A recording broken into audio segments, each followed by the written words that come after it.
Oh, is it on? We're good? Okay. All right, good morning, everyone. Welcome to Saturday at Talladega Superspeedway. A big thank you for everyone coming out early. I know this one is kicking off a little bit early, so we appreciate you joining us. We've now been joined by Chase Elliott, driver of the number 9 Chevrolet for Hendrick Motorsports, our most recent winner in the NASCAR Cup Series. Chase, welcome to Talladega. We appreciate you joining us. We're going to go ahead and open for questions. If you have a question for Chase, raise your hand. We'll get a microphone to you. Who wants to kick us off? All right, we're going to go to Zach. Zach Sternilo, NASCAR.com. Chase, there's always the expectation for this number 9 team to be competitive, to be where you guys were last week. But what has this week been like?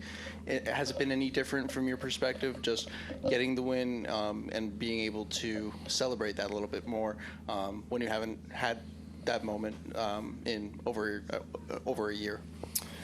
Yeah, I mean, I can't say that our prep towards the next race was really any different at all. I mean, I certainly think it's important to take a little time to enjoy those moments just because they're hard to achieve. And as I've said a lot, and it's it's just hard to win these races and put yourself in that position and be competitive the way that we expect ourselves to be. It just takes a lot of work. It takes a lot of effort. So whenever you are able to accomplish that as a group, I think you have to. It's worth celebrating. It's worth enjoying because we all work really hard at it. Not just me, but our whole team, and a lot of time traveling and on the road and whatnot. So, yeah, I think you have to enjoy those moments. But certainly, when Monday, Tuesday rolls around, whether you like it or not, the next week's coming in a hurry, and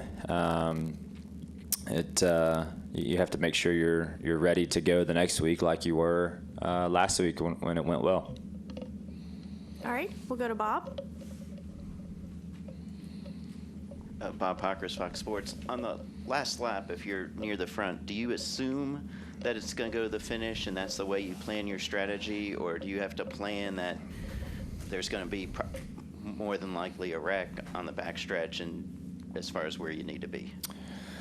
Yeah, that's a $64 question. I don't know. I think for me personally, I look at it like it's going to go to the finish and try to position yourself where you want to be when you get back to the start finish line. I mean, that's a really hard thing to guess, like when a wreck is going to happen, if it's going to happen.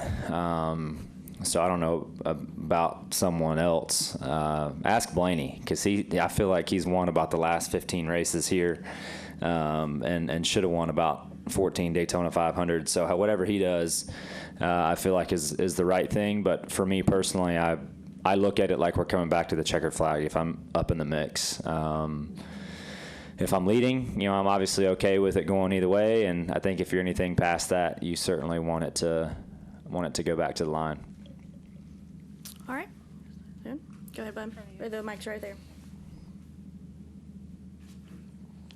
Stephen Toronto, CBS Sports. Chase, the first 2 years of the next-gen car in 2022 and 2023, one of the things that we saw was we had a bunch of different race teams, a bunch of different organizations winning races. 9 races into this year, Hendrick Motorsports has won 5 races, Jacobs Racing has won 3, and that's only left room for one other team to win a race.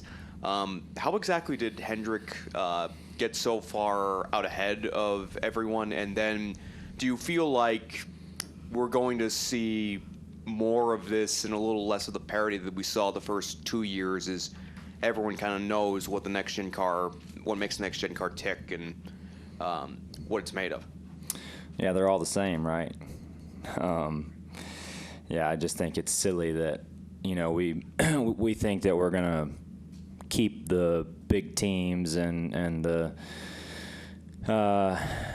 that type of power away from winning in the long haul. I mean, I think that's motorsports. Like, the big teams and the resources behind them are always going to find the advantage, and whatever it is, no matter how small the advantage is or isn't, I think that it's always going to be extracted first by those groups.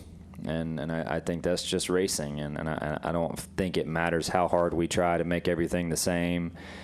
It's never going to be the same exactly. I think we are certainly fighting for smaller increments now than we ever have before, but there are still details that you have to push for and search for and everything else to be better than the next guy, and those big teams are always, in my view, gonna 9 times out of 10 find that first. I think the first year that no one knew what was right or what was wrong, so there was a lot of different paths, and I think you could find success in different ways. You might back into a little bit of success not knowing what you didn't know at that point in time, but everybody's learned this car for a couple years now, and everybody is learning what makes it go fast, and from there, I think you'll see more of what you've seen for the last however many years. And when you have an advantage as a race team, how do you keep that advantage? Like when you're in the garage area, how do you start to get an inkling that the rest of the field competition might be catching up to us? We've got to do X, Y, and Z in order to maintain what we've got. Yeah, I don't think you do. I don't think you ever can. I think that this sport goes in cycles, and it goes in ups and downs, and I've been around it long enough to see that. Certain manufacturers will have advantages for a certain period of time, and then it'll swing a different direction, and vice versa. And I think that's just the way it works. And I'm not sure that you can do anything to combat that. I just think, you look at the timeline of when bodies are submitted and not submitted by other manufacturers, and some people, when you get behind, you probably work a little harder in certain areas to make it better. And I think it just creates this natural flow of people, manufacturers being good and struggling, and you just have to ride that wave. I don't think you can ever stop that. Thanks, Chase. Yeah. All right, Stephen in the back. Steve Conley, the podium finish. Chase, Alan talked a lot this week about the positivity. The team had been positive. He had continued to feel the positivity in you and knew that you were close for that breakthrough win.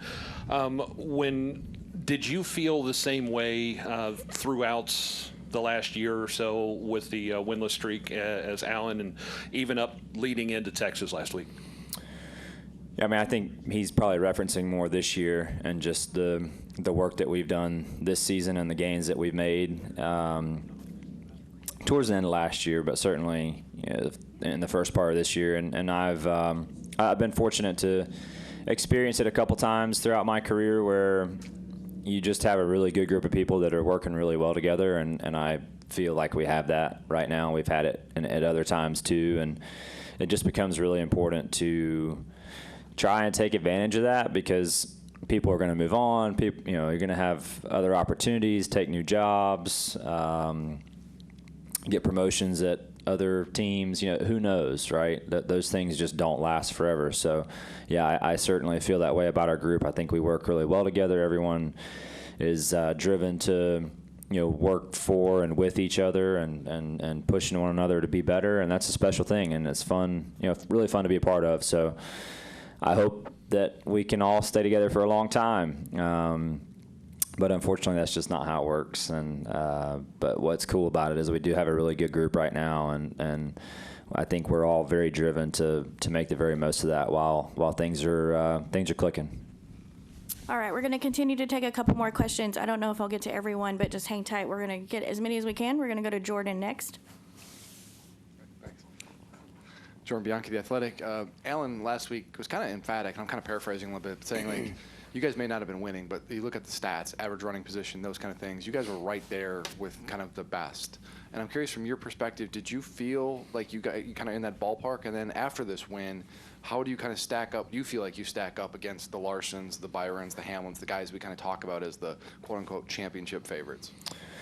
Yeah, I definitely think there's still room for improvement for sure. I'm not naive to the end of the race and the improvements that I feel like we needed to have, or I needed to do a little better to make our car last on those long runs. Denny passed me, under that green flag run, and in a lot of scenarios that the race would have likely been over unless we had those late race cautions. So like, I know these things. I've been doing it for a while, but I also felt like we were right there in the mix though too, much closer than we had been, and we were just like a tiny little fraction of an adjustment, if any, away from being able to get the lead in that scenario and control the race to the finish under green flag circumstances. So I feel like we're as close as we've been probably since this car kind of took a different direction there in the latter part of 2022. And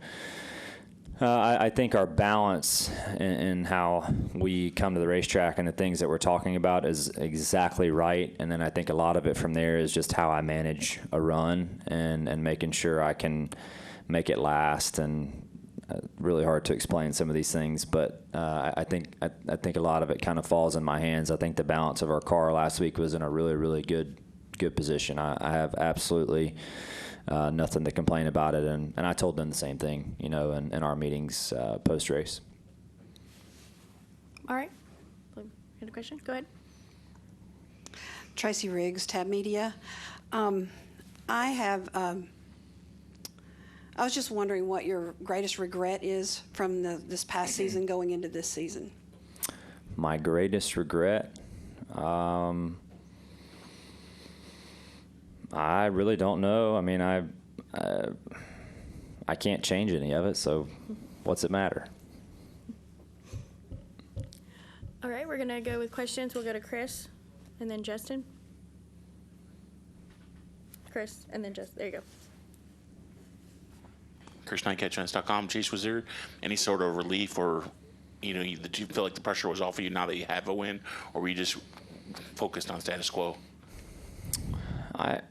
I feel like, like I referenced at the beginning of being in here, I think it's nice to win, for sure. It's nice to get a victory, and I think those things you have to celebrate because they're really hard to achieve, for sure. But for me, it's always just about being competitive and like just being in the mix. And I said it after Martinsville, like, yeah, it sucked to lose, the race on a late race restart, or, not that we lost, but we didn't win. I mean, William was controlling the race, right? But ran second. But also at the same time, we were competitive and on the front row for the last restart. Like, that stuff's fun, for me, a lot more fun than getting to the last restart and trying to figure out whether or not you're going to run 15th or 18th. At that point, it's like, we're back here just fighting like crazy for what, and I think it's really always been about that for me, just being competitive and being in the mix. And some days are going to go your way, and some days aren't if you're around and if you're up front. And that part has been fun, and that's always been the goal. I think, is just getting back to that type of position and feeling like we're among the ones that have a shot each week. All right, Justin, go ahead.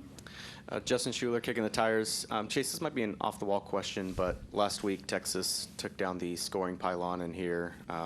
Everyone kind of got caught by a bit of a surprise that Talladega took it down too. Are you a fan of that, or do you use the scoring pylon when you're racing? Like, do you think that has as much of an effect as people have made it out to be on social media? I honestly didn't notice that it was gone at Texas. Is it gone here too? That's interesting. Why? So NASCAR is saying that people can download the app for the running order and watch the TV monitors for the running order. So, and then the scoring pylon was outdated. Was it not functioning? It worked, right? Worked, but they were old, they said. They were old. Yeah, I don't know on that one. That one's above me, I'm afraid. But I don't see where it was hurting nothing. I mean, surely it wouldn't make the power bill that much higher. Right? All right, Kelly. Kelly Crandall, Racer.com. Chase, I got two for you. We saw in Daytona, the fuel saving was pretty aggressive, and it slowed the pace of the race down. Should we expect more of that tomorrow along those same lines of how aggressive it was in February? I would say so. it's such a, it's just a, you're trying to limit your time on pit road for the last stop to a stage or the last stop to the race. And two things have happened. One, the pit stops have gotten really fast because we have one lug nut. So you're talking, sub 10-second stops, and more people are getting in the sub 10-second stop range. So even on a racetrack that we change tires, the amount of fuel you have to take for 4, you're still waiting on gas if you're all the way out. So you see that at stage ends, at racetracks that we would take 4 tires, and then certainly at speedways where we don't take tires, on those green flag cycles that get you to the stage. It's all about time on pit road. So how are you going to limit your time on pit road? You're going to figure out how to save gas. So and that's why you see, like, say at Texas or something last weekend, a guy, or at Richmond or wherever, somewhere we would take tires, right? A guy comes in, gets off cycle during a run, maybe has a problem or something, and they end up pitting earlier, so they have more fuel at the stage, so then they can take advantage of their fast pit stop. That's why you see some people jump like 8 spots at a stage end or something, likely because A, they had a good pit stop, and B, they didn't have to fill all the way up from being out. Winning takes care of a lot of things when it comes to like the points and all of that. But how closely do you pay attention to stage points or playoff points that the 9 team is chasing? Well, I think it's a really big deal. I mean, look at, to me, the best example that I can give myself is our year in 2022, I think it was.